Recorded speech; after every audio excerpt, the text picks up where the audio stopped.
예, 자, 오늘은 이 사사 삼손 두 번째 시간인데요.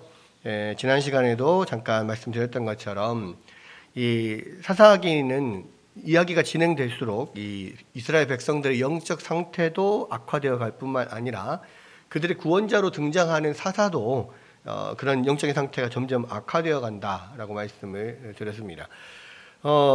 이런 사사기에 이제 12명의 사사가 등장을 하는데요. 이 삼손은 가장 마지막 12번째 사사입니다. 그 말은 이 삼손의 시대, 삼손이 살던 시대가 전보다도 훨씬 더 하나님을 더 멀리 떠난 영적인 암흑의 시대였다라는 거고요. 또 삼손 또한 영적으로 가장 상태가 안 좋은 그러한 사사였다라는 겁니다. 사실 우리가 12사사들을 지금 계속해서 다 살펴보고 있지만 이 사사로 등장하는 사람들이 완벽한 사람들이 아니에요. 분명히 하나님의 구원자로 택함을 받았고 그렇게 구원자로 사용이 됐지만 무언가 다 하나씩 부족한 면들이 있는 사람들이었거든요. 그러니까 사사 온니엘은 이제 그나마 거의 단점이 없어요. 약점이 거의 없지만 하나 약점으로 치자면 나이가 많았다는 거 이런 정도이고요. 또 그 이후에 등장하는 사사 에우 같은 경우는 왼손잡이였는데 그냥 왼손잡이도 아니고 오른손을 못 쓰는, 오른손에 장애가 있는 장애인이었다라는 거고요. 그다음에 사사 드보라 같은 경우도 당시에는 어떤 인권을 존중받지 못했던 여자였다라고 하는 단점이 있었죠. 또 큰 용사라고 이 하나님의 사자가 불렀던 기드온은 사실 정말 큰 용사가 아니라 굉장히 소심한 그런 소시민에 불과하였던 거.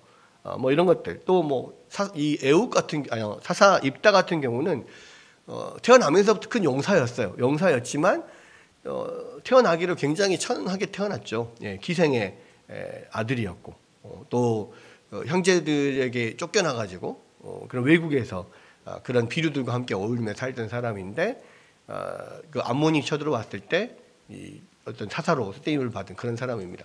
그러니까 이제 많은 사사들이 다 단점이 있었고 또 뒤로 갈수록 점점 더 상태가 안 좋은데 이 삼손 같은 경우는요 비교 불가해요. 전혀 비교 불가. 이건 도대체 어떻게 하나님께서 이런 삼손이라고 하는 사람을 사사로 세우셨을까? 그것도 그냥 갑자기 어느 순간 필요해서 그냥 갖다 쓰신 게 아니라 태어날 때부터 이미 그 안에 태어날 때부터 태중에서부터 하나님의 부르심을 받고 태어난 사람이거든요. 그러니까 태중에서부터 나실인이었던 사람.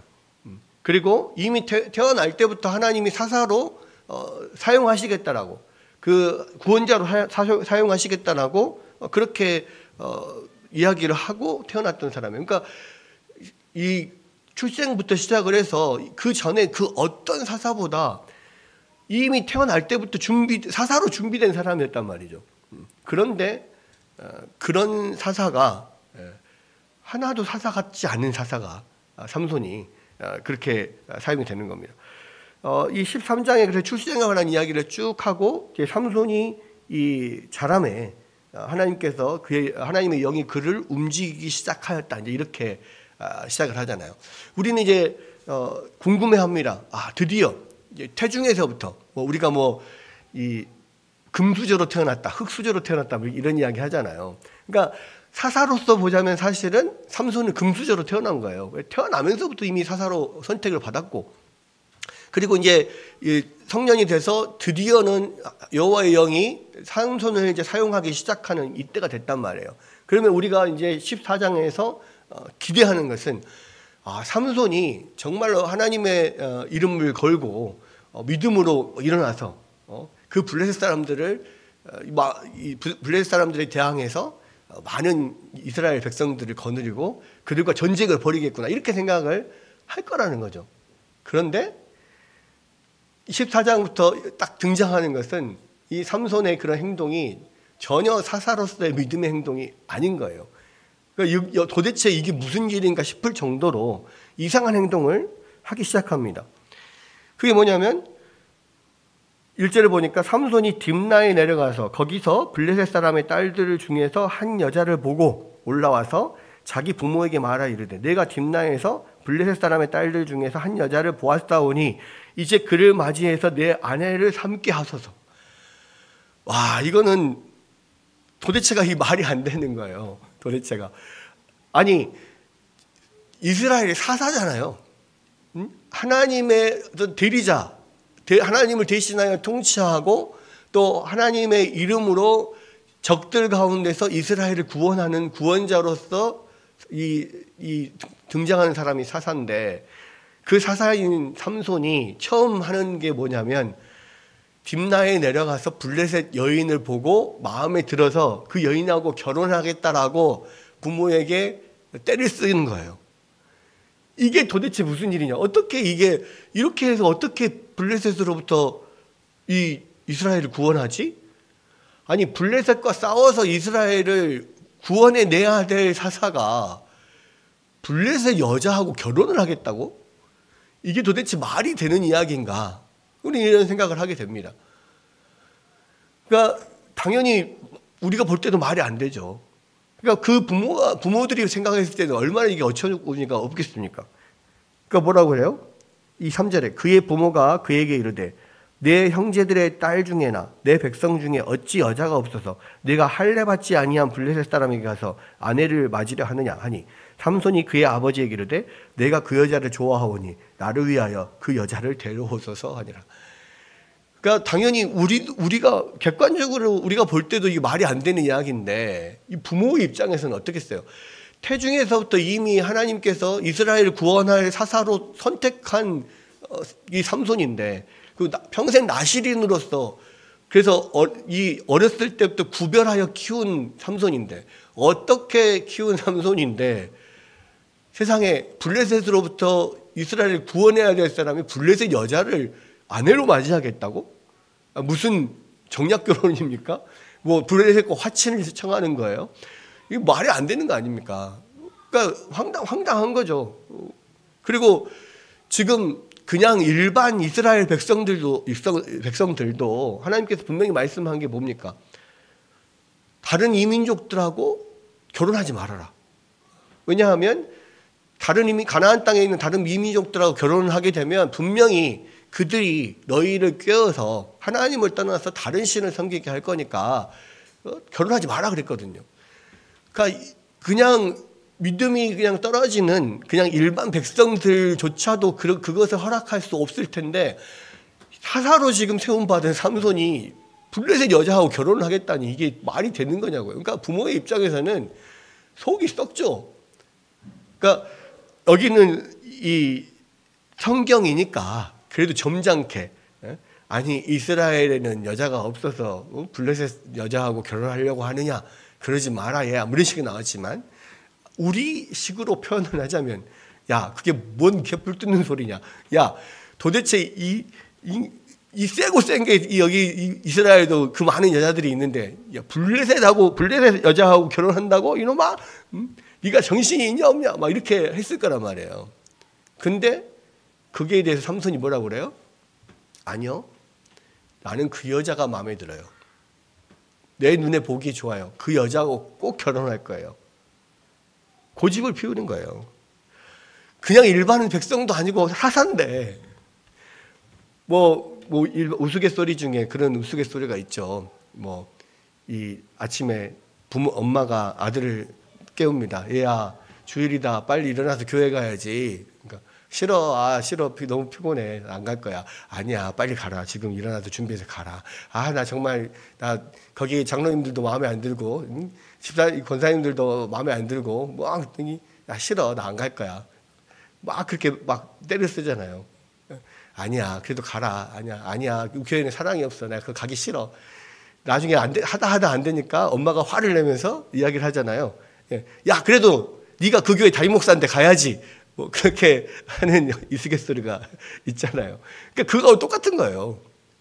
그러니까 지금 담임 목사인데 그 교회가 내가 싫다고 또 힘들다고 안 간다라고 주일날 때를 쓰고 안 일어나는 것과 삼손이 블레셋 여자하고 결혼하겠다라고 말하는 것과 똑같은 거라고요. 이게 도대체 이게 말이 되냐 이겁니다. 그런데 삼손이 끝까지 고집을 펴요. 그런데 이제 이 4절을 보면 뭐라고 하냐면 그때에 블레셋 사람이 이스라엘을 다스린 까닭에 삼손이 뜸을 따서 블레셋 사람을 치려 함이었으나 그의 부모는 이 일이 여호와께로부터 나온 것인 줄을 알지 못하였더라. 네. 여기 보면 삼손이 그 틈을 타서 이 블레셋 사람을 치려고 하였다 이렇게 이야기를 합니다. 그리고 이 일은 여호와께로부터 난 일이다 이렇게 이야기를 해요. 근데 지금 한글 성경에는 삼손이 그 틈을 타서 블레셋 사람을 치려 한다 이렇게 돼 있는데요.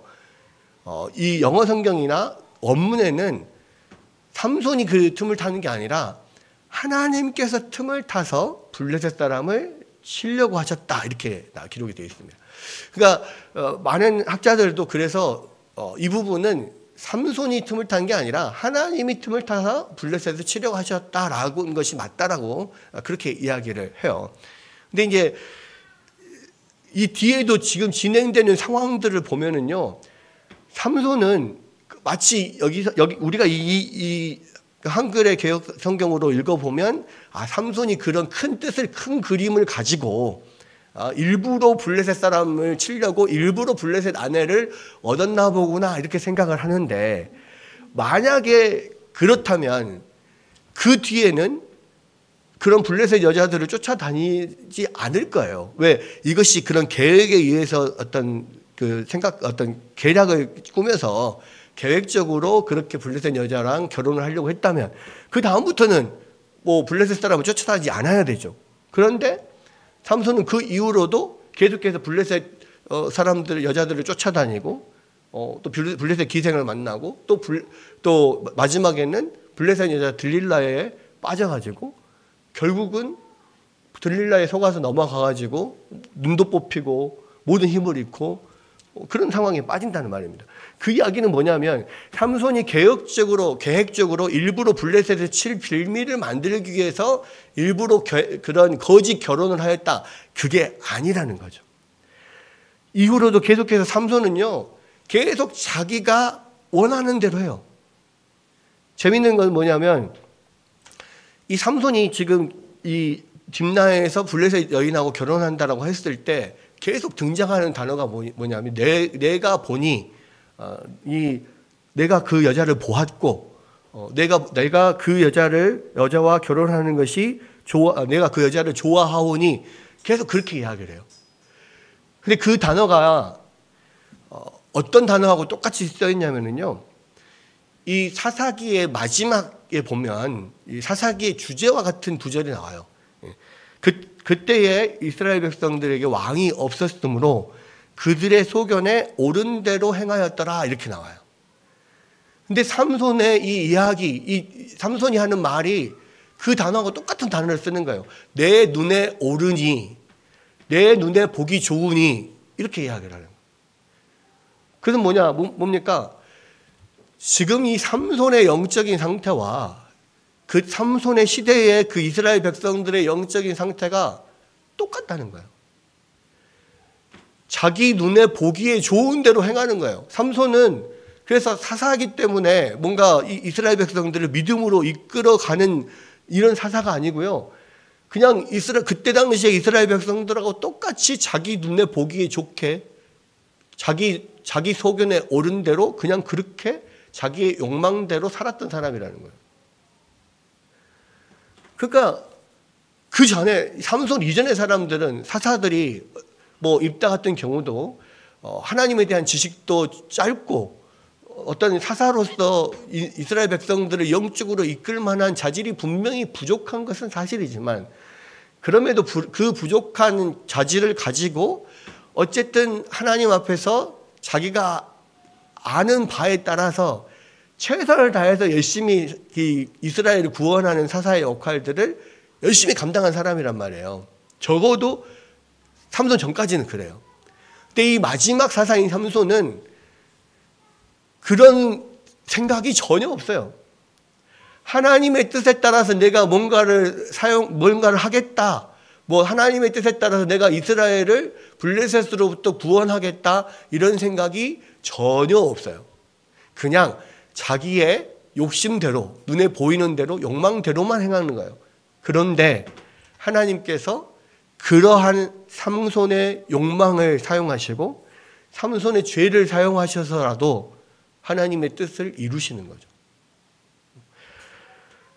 그래서 여기서 하나님께서 그 틈을 타서 블레셋을 치려고 하셨다라고 하는 이 말이 나오는데, 왜 하나님께서 그 틈을 탔다라고 이야기를 하냐면요, 지금 삼손과 블레셋, 또 이스라엘 백성들과 블레셋 사람들은요 딱 한 몸처럼 돼버렸어요.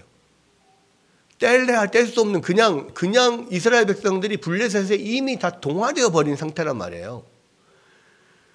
그러니까 그 전에 이스라엘 백성들이, 그 전에 어떤 이 패턴 안에서는 하나님께서 이스라엘 백성들이 범죄하면 이 우상을 섬기고 하나님을 떠나고 죄를 범했을 때 이민족들을 통하여서 그들을 치고 그들을 압제함으로써 고통 중에 이 하나님 이제 우리를 살려주십시오, 그렇게 하나님 앞에 회개하게 만들고 하나님께서 그들을 목소리를 듣고 사사를 보내서 구원하시잖아요. 근데 이때는 이스라엘 백성들이 전혀 하나님 앞에 부르짖질 않아요.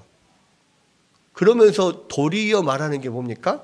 나중에 뒤에 보면 이 삼손이 블레셋과 관계가 계속 나빠지면서 블레셋과 계속 어떤 갈등을 일으키고 블레셋 사람들을 싸우고 블레셋 사람들을 쳐서 죽이고 이렇게 되니까 이스라엘 백성들이, 유다 사람들이 오히려 자기들이 회를 당할까 봐 하나님께서 자기들의 구원자로 주시는 이 삼손을 오히려 결박해서 블레셋 사람들한테 넘겨버려요. 그러면서 뭐라고 이야기합니까? 블레셋 사람이 우리를 통치하는 것을 당연하다라고 그렇게 이야기를 한단 말이에요. 블레셋이 우리를 통치하는지를 네가 알지 못하냐, 이렇게 이야기를 해요. 여러분, 지금 그러니까요, 이스라엘 백성들인 블레셋의 압제를 받고 블레셋의 통치에 대해서 뭐 저항을 한다거나 그것에 대해서 힘들어한다거나 이게 아니에요. 완전히 그냥 블레셋에 동화돼서 하나가 돼버렸어요. 그걸 또 단적으로 알 수 있는 게 뭐냐면, 이 삼손이 딥나에 내려가서 블레셋 여자를 봤다 그랬잖아요. 근데 이 딥나가 어떤 곳이냐면 블레셋 영토가 아니에요. 딥나는 원래 이스라엘 영토예요. 근데 이스라엘 영토인데 블레셋 사람들이 거기서 와서 살아요. 그리고 이스라엘 백성들이 거기에 동화돼 가지고 그냥 사는 곳이에요. 그래서 이스라엘 땅이지만 블레셋 사람들이 많이 살면서 거기가 그냥 블레셋처럼 되어버린 곳인 거예요. 어떤 거, 마치 우리 서울에 가면 이태원 있잖아요. 이태원에 가면은 외국 사람들이 많이 그곳에 모여 살고 또 많이 그곳으로 놀러 옵니다. 그러니까 이태원이 한국 땅이지만 거기 가면은 여기가 한국인지 외국인지 도대체 알 수 없을 만큼 뭐 간판들도 다 외국어 간판이고 막 외국 사람들 다 돌아다녀요. 그러니까 이태원만 가면 여기가 한국인지 외국인지를 알 수가 없어요.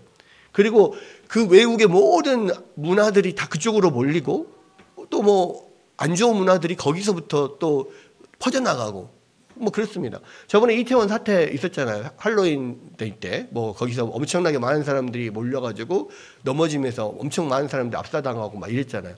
그 할로윈 데이가, 예전에 우리나라가 할로윈 데이를 안 쳤잖아요. 한번 할로윈 데이를 뭐 이렇게 지키질 않아요. 그것을 뭐 축제로 이렇게 하지 않았습니다. 근데 그 이태원에서부터 사실은 시작이 돼서요, 전국으로 퍼져 나갔어요. 그리고 요즘에는 유치원에서도요, 다 할로윈 데이를 다 이렇게 해요.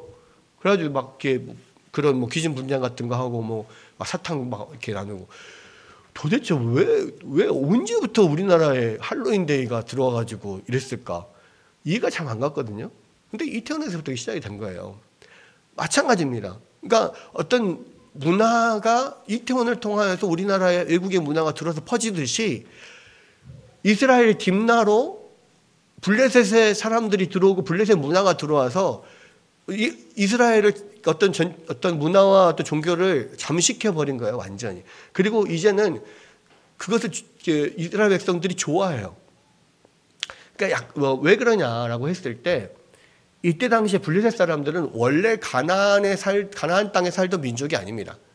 예. 가나안의 7족속 중에 하나가 아니에요. 블레셋은 그 이후에 좀 에게 쪽에서, 지중해 쪽에서 철기 문명을 가지고 이 가나안 땅으로 들어온 사람들이에요. 그래서 이 사람들은 새로운 철기라고 하는 새로운 신문명을 가지고 있었고, 그리고 지중해 해안 지역에 아주 해안 지역의 비옥한 토지에 살면서 아주 강성하고 풍족한 어떤 문화와 문명을 누리고 살던 사람들입니다. 그러니까 가장 발달된 그런 어떤 그 신문화, 신세계를 가지고 있는. 그래서 이스라엘 백성들이 볼 때 블레셋 사람들의 사는 모습이 되게 좋아 보이는 거예요. 동경하게 되는 거죠. 그러다 보니까 블레셋의 지배를 거부하지 않고 오히려 그것을 받아들이고 블레셋 사람처럼 되고 싶었던 거예요. 그렇게 이제 완전히 동화되어 버리니까 더 이상 하나님 앞에 블레셋으로부터 우리를 구원해 달라고 요청하지도 않아요. 그냥 여기가 좋사오냐. 그런 가운데서 하나님께서 삼손을 통해서 블레셋으로부터 이스라엘 백성들을 구원해 내야 되잖아요. 그럼 그들이 구원해 내려면 먼저 그들 사이에 딱 하나로 합쳐져 있는 그들 사이에 틈을 벌려야 돼요. 억지로 하나님께서 개입하셔서 그 사이에 틈을 벌리는 거예요. 그것이 하나님이 틈을 타서 블레셋을 치료한다라고 표현이 되는 겁니다. 그리고 그 틈을 어떻게 억지로 벌리냐면 이 삼손의 욕망을 이용하셔서 그 틈을 벌리는 거예요. 그래서 이 삼손이 이 블레셋 아가씨와 결혼을 하겠다라고 나서면서부터 사실 그것은 하나님께서 주신 방법이 아니에요. 왜? 하나님은 계속해서 이스라엘 백성들에게 다른 이민족들하고 결혼하지 말라고 이야기했잖아요. 그런데 하나님께서 그 율법을 스스로 어겨가면서 일부러 삼손이 블레셋 여자하고 결혼하도록 하나님께서 그렇게 하시지는 않는단 말이에요. 하나님이 하나님의 뜻을 이루기 위해서 일부러 죄에 빠지게 만드시는 분이 아니란 말이에요. 그러면 뭐냐? 삼손이 자기의 어떤 욕망을 통하여서 욕망을 가지고 어떤 죄를 범하는 그것을 하나님께서 사용하셔서 이 블레셋 사람과 이스라엘 사람들의 틈을 벌리는 일을 하셨다는 겁니다. 여러분, 그러니까 이게요, 삼손은 그냥 자기가 하고 싶은 대로 죄를 지어요. 그런데 그 죄를 짓는 것조차도 하나님이 사용하셔서 하나님의 뜻을 이루는 거예요. 마치 유대인들이 예수님을 자기들의 어떤 욕심 때문에 십자가에 못 박아요. 왜? 예수님이 있으면 사람들이 다 예수님에게 마음이 뺏겨버리고 자기들이 갖고 있는 기득권을 잃어버릴 수밖에 없으니까 그 예수님을 못 박아 죽이자. 그렇게 결정을 하고 자기들 욕심대로 예수님을 빌라도에게 넘겨서 십자가에 못 박게 합니다. 그건 자기들의 욕심대로 한 거예요. 그런데 결국 그것을 통하여서 하나님의 놀라운 구속의 역사를 이루시잖아요. 그러니까 가룟 유다도 마찬가지죠. 가룟 유다도 예수님을 판 것이 자기 욕심 때문에 예수님을 판 것이지 하나님의 구속 사역을 이루려고 그 하나님의 큰 그림을 보고 그래서 일부러 예수님을 넘긴 게 아니거든요. 다 자기 욕심대로 자기가 죄를 짓는 거예요. 근데 그 죄를 하나님이 사용하셔서 하나님의 놀라운 구속의 역사를 이루시거든요. 그러한 면들이 사실 예수 그리스도와 삼손과 비슷한 면이 많이 있다는 겁니다. 그러나 삼손은 그냥 자기 죄로 자기의 어떤 죄가 좋아서 자기의 욕망대로 죄를 저질렀던 것이고 예수 그리스도께서는 하나님의 뜻을 이루기 위해서 자신의 모든 삶을 다 드렸던 거고 그건 큰 차이가 분명히 있지만 분명한 것은 하나님께서 우리의 죄악도 사용하셔서 결국은 하나님의 뜻을 이루신다는 거예요. 여러분 하나님은 하나님께서 사용할 만한 그러한 사람들이 있으면 분명히 하나님께서 놀라운 역사를 이루는 그릇으로 사용을 하십니다. 그러니까 우리가 하나님 앞에 어떤 상황이든지 우리가 비록 부족하고 연약하지만 우리가 번쩍이는 금그릇이나 은그릇이 아니어도 우리가 그냥 아주 안 좋은 질그릇이어도 아니면 나무 그릇이어도 하나님께 사용될 수 있으면 너무 감사한 일이고 하나님께서는 또 그런 우리를 사용하셔서 분명히 하나님의 뜻을 이루신단 말이에요. 그런데 문제는 뭡니까? 이렇게 금그릇도 은그릇도 나무 그릇도 질그릇도 아무것도 없을 때 그때는 하나님께서 억지로라도 죄를 짓는 사람을 통해서라도 하나님의 뜻을 이루신다는 거예요. 이 삼손이 그렇습니다. 삼손의 시대가 아무도 하나님을 알지도 못하고 하나님 앞에 간구하지도 않고 자기들이 이런 하나님을 떠나서 또 그 죄에 대한 대가로서 그 블레셋의 지배를 받고 있는 가운데서도 자기들이 지금 징계를 받고 있다, 하나님의 벌을 받고 있는지조차도 몰라요. 자기들이 죄인인데 죄인인 줄도 몰라요. 하나님이 계시지만 하나님을 알지도 못해요. 그런 상황이니까요. 심지어는 전혀 하나님 앞에 헌신하고 하나님을 위해서 일을 하려는 마음이 전혀 없는 삼손을 통해서도 하나님께서 그 삼손의 죄를 통해서도 역사를 하시는 거예요. 이 삼손에게 일어나는 일은요, 진짜 하나님의 신비일 뿐이에요. 그러니까 삼손이 태어날 때 삼손의 아버지 마노아가 그 이야기를 듣고 하나님의 여호와의 사자에게 물어보잖아요. 당신이 누구십니까? 라고 물어봤을 때 네가 내 이름을 뭐 알고자 하느냐? 나는 기묘자다. 그렇게 이야기하잖아요. 기묘자다. 그 말은 무슨 말입니까? 너는 나를 알 수도 없고 넌 나를 몰라. 나는 너희들이 알 수 없는, 이해할 수 없는 그런 하나님이야. 그 이야기거든요. 근데 그게 사실 삼손의 주제예요. 나는 기묘자다. 너희가 이해할 수 없는 그런 방법으로 너희를 구원하는 하나님이시다. 지금 정확하게 그러한 하나님의 면모가 삼손을 통해서 드러나는 겁니다. 재밌는 게요.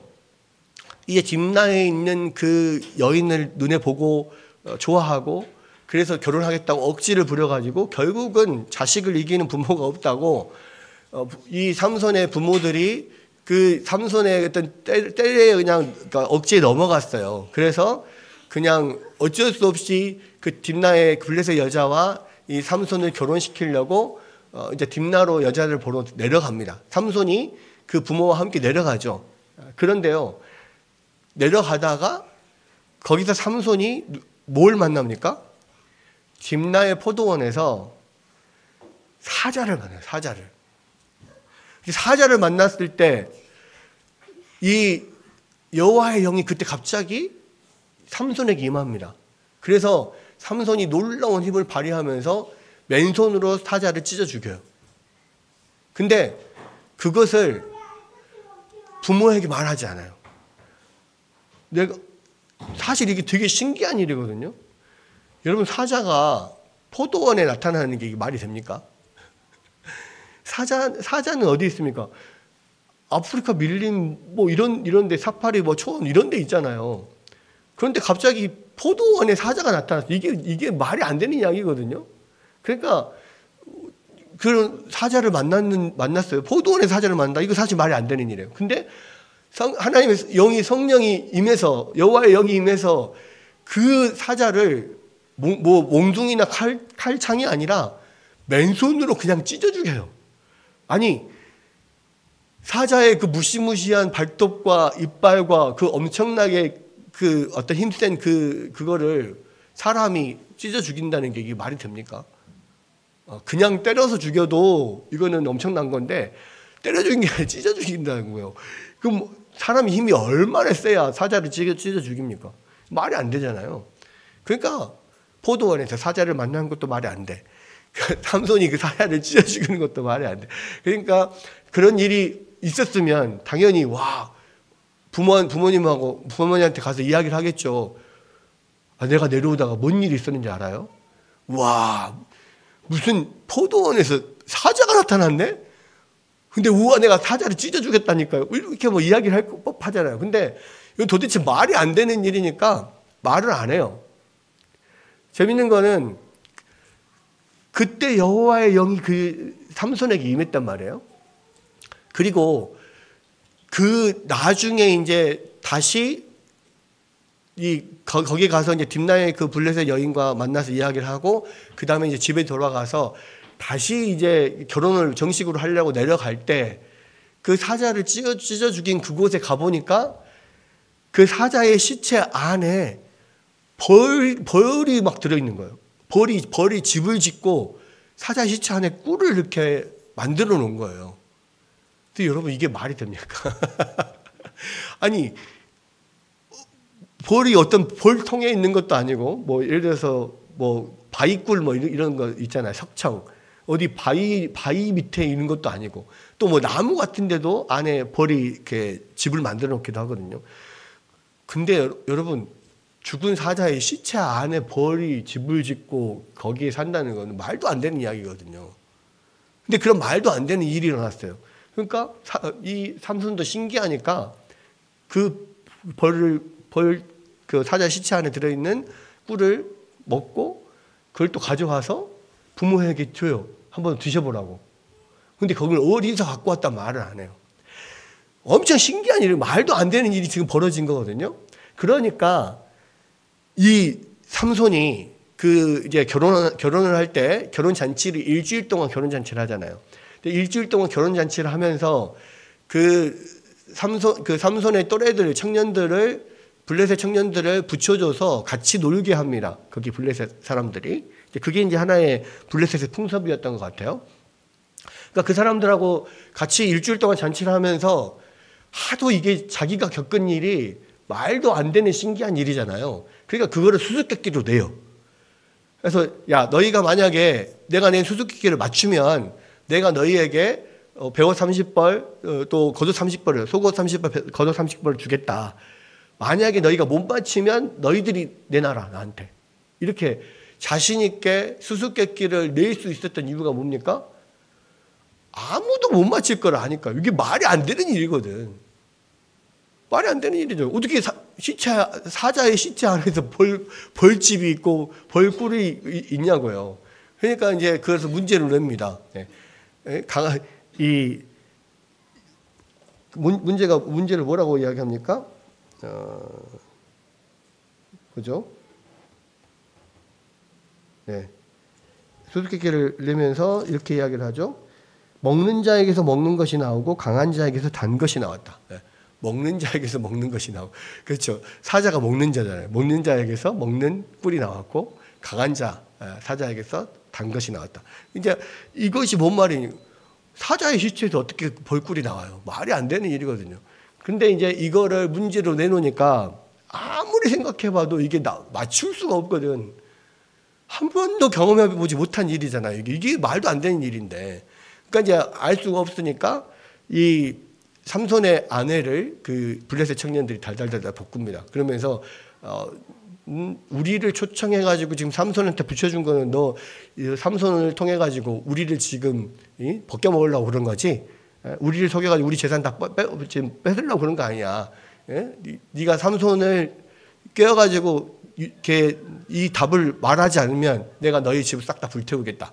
너와 아버지를 다 죽이고 집을 불태우겠다. 막 이런 식으로 협박을 하니까 결국은 마지막에 이제 이 아내가 계속 울면서 답을 알려달라 하니까 결국 어쩔 수 없이 마음이 약해져서 분명히 내가 아내에게 말을 하면 이 블레셋 사람들은 청년들한테 답을 분명히 가르쳐 줄 것이다라는 것을 알면서도 어쩔 수 없이 말을 해주게 돼요. 왜?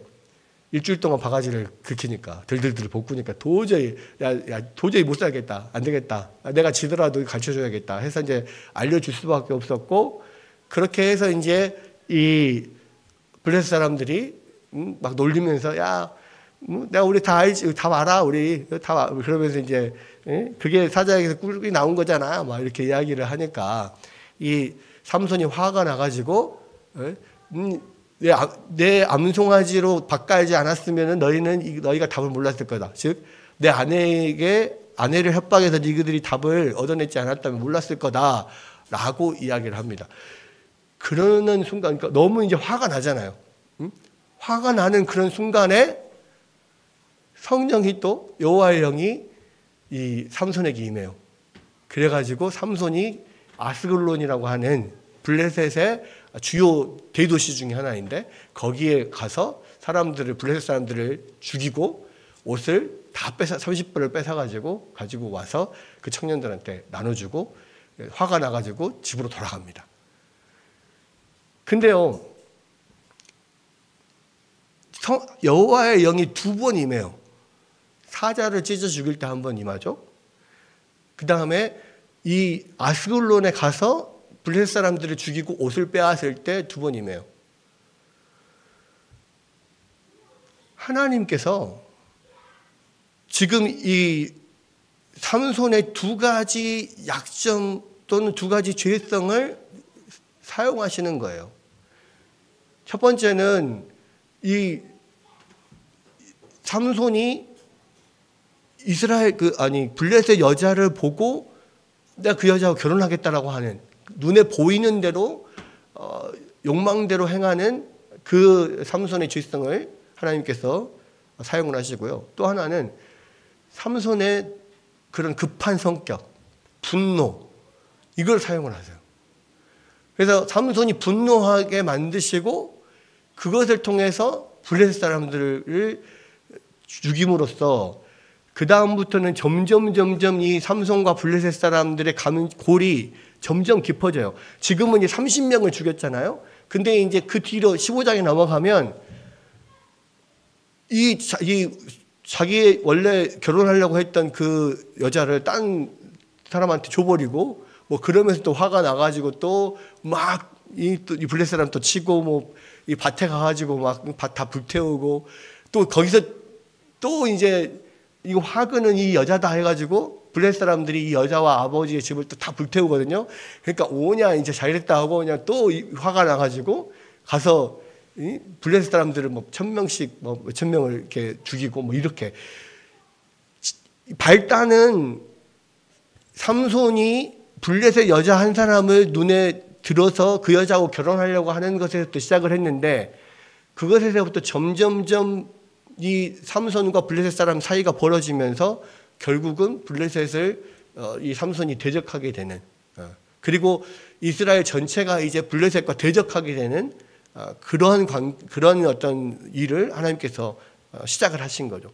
그래서 이 이야기가 바로 이 하나님께서 그들을 딱 붙어 있고 동아리에서 완전히 하나 되어 있었던 그들을 사이를 삐집고 들어가서 이 삼손의 어떤 그 욕망을 이용하시고 또 삼손의 그런 급하게 화를 내는 성격을 이용하셔서 이 일을 이루어 가신다는 것을 보여주는 거예요. 그리고 이 사자의 이야기가 왜 나오냐면 말도 안 되는 일이거든요. 이 사자의 이야기, 사자를 찢어 죽이고 그 안에서 벌꿀이 만들어지고 그것을 먹고 하는 것, 이걸 아무도 상상도 할 수 없고 볼 수도 없고 이 전에도 이후에도 있을 수 없는 일인데 벌어지는 거거든요. 근데 그게 뭐냐면 앞으로 하나님이 하실 일에 대한 어떤 미리 보여주는 상징인 거예요. 상상도 할 수 없는 방법으로 하나님께서 이 일을 이루어 가신다는 것을 보여주는 거예요. 말도 안 되거든요.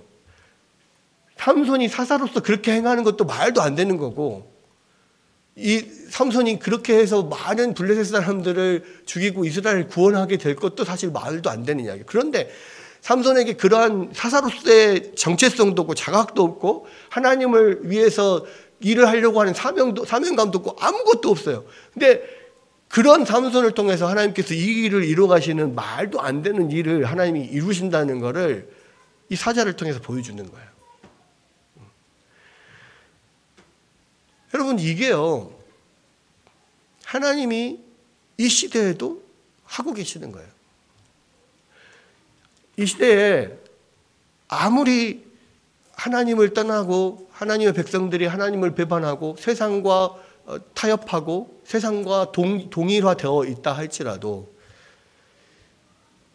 이 교회의 지도자들이 삼손처럼 그렇게 타락을 해서 도대체 존경하고 믿을 만한 종교 지도자가 없어요 라고 하는 그런 많은 불평불만이 나오는 그런 시대라고 할지라도 심지어는 우리의 제약을 통해서라도 하나님께서 그 놀라운 하나님의 구원의 역사를 여전히 이루고 계신다는 것을 삼손을 통해서 지금 우리 가운데 말씀해 주시는 겁니다.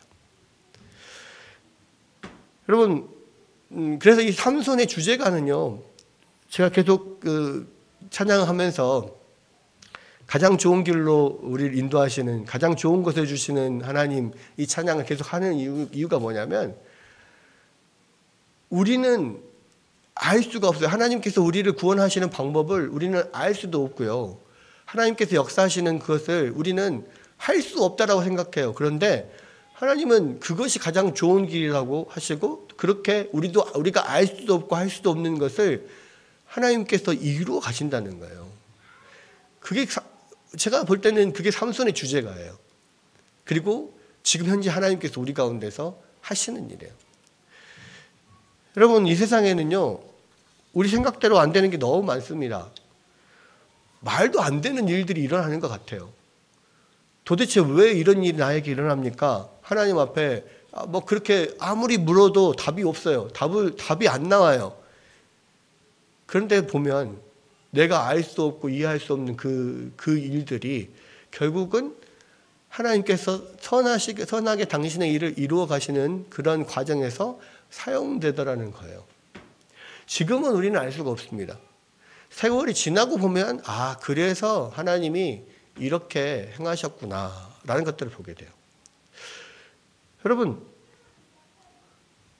우리는 우리에게 삶에 일어나는 모든 일에 대해서 모든 것을 다 알 수 없어요. 그런데요, 한 가지 알 수 있는 것이 있습니다. 하나님은 선하시고 지금도 내가 알 수 없는 방법으로 하나님의 선을 이루어 가고 계신다는 것.